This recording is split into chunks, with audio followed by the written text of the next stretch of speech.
Здравейте на всички! Моят септември започна с кратка разходка до Българското Черноморие и по-точно до Несебър.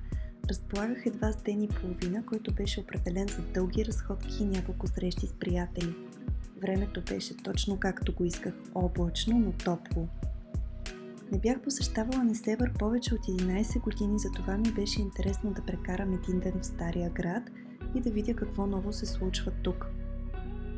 Част от програмата ми беше да потърся и намеря места, магазини или галерии, които предлагат изцяло локални стоки на български творци от различен тип, като местата, които сте свикнали да виждате в фабриката. Макар с помощта на Google и няколко препоръки, за моя огромна изненада се оказа, че успях да намеря само 3 такива локации, 2 магазина тип галерии и едно ателие. Тук-там сред многото сергии, магазинчета, разбира се, открих още места, на които човек може да намери продукти на български творци, но те бяха някак сред всички останали стоки, не бяха на фокус.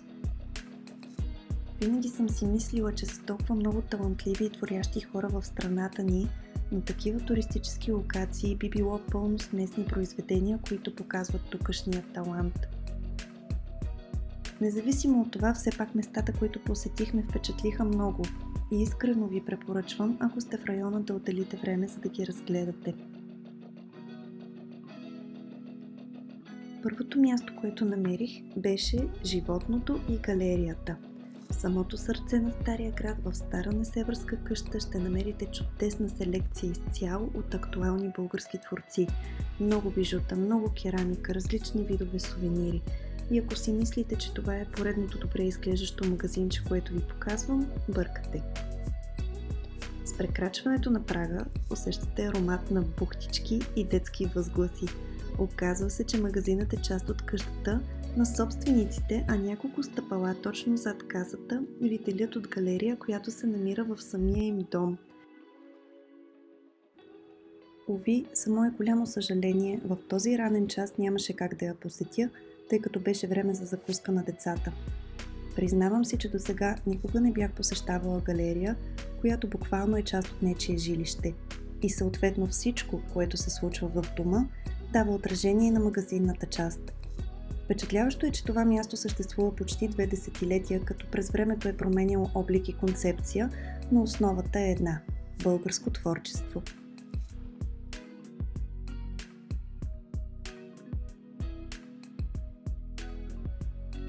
Буквално на 2 крачки от животното се намира Art Shop Orange, където бях посрещната от собственика и съответно творец на всичко в ателието – Тихомир Иванов. Главният герой тук е керамиката. Пана, часовници, фигури, картини, купи, чаши. Много топли цветове имаше в това ателие. Имаше и кукли, които се правят от жена му. Изключително уютно място, в което да се насладите на таланта на един местен. Точно на тръгване ми хрумна да попитам Тихомир защо е кръстил мястото си Ориндж. Отговорът беше, защото оранжевото е най-щастливият цвят.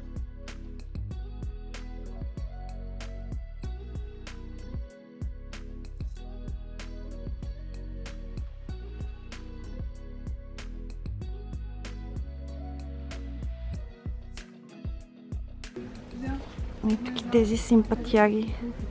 Едно време от всяко море си купувахме рачета, мидички, рапани, задължителни. О, и морските кончета. Имах едно колие с морско конче. Много дълго време си го носих.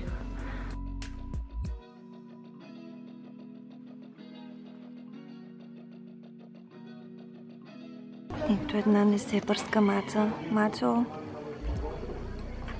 ти си се била, май. Време е вече да стигна до арт-дворът. Някъде тук успях да се загубя. Всъщност то беше целенасочено, просто да обикалям без да знам на къде вървя. Така че отиваме сега.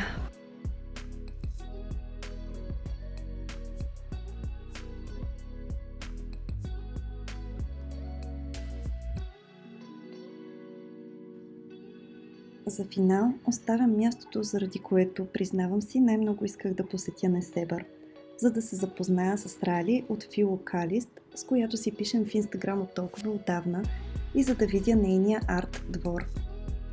Посещението на това място е преживяване, за което ще разказвате, стига да отделите време да се огледате наоколо и да поговорите с собствениците, които са там. А те са типично семейство на изкуствата, в което абсолютно всеки твори.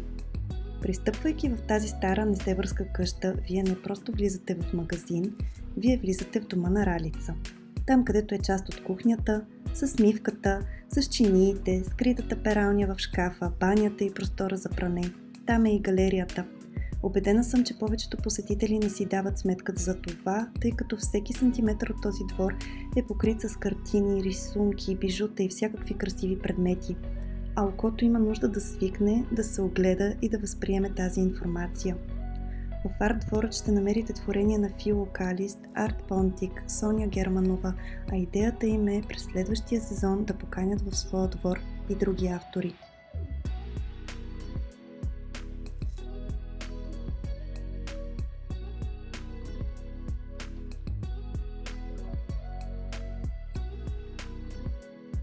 И така, смея да твърдя, че Несебър ме изненада с тази своя смела концепция да се споделя пространството на дома като част от публична галерия, отворена за всички. Ако и вие като мен досега не сте посещавали подобни места, препоръчвам ви да се разходите и да се потопите в така артистичното ежедневие на тези хора. С нетърпение ще чакам пак да се върна там, за да продължа своята разходка в търсене на такива скрити градски находки. Много ми е интересно дали знаехте за тези места и дали вече сте били там. Пишете ми в коментар или в Instagram, за да обсъдим това. Благодаря ви, че гледахте. До скоро!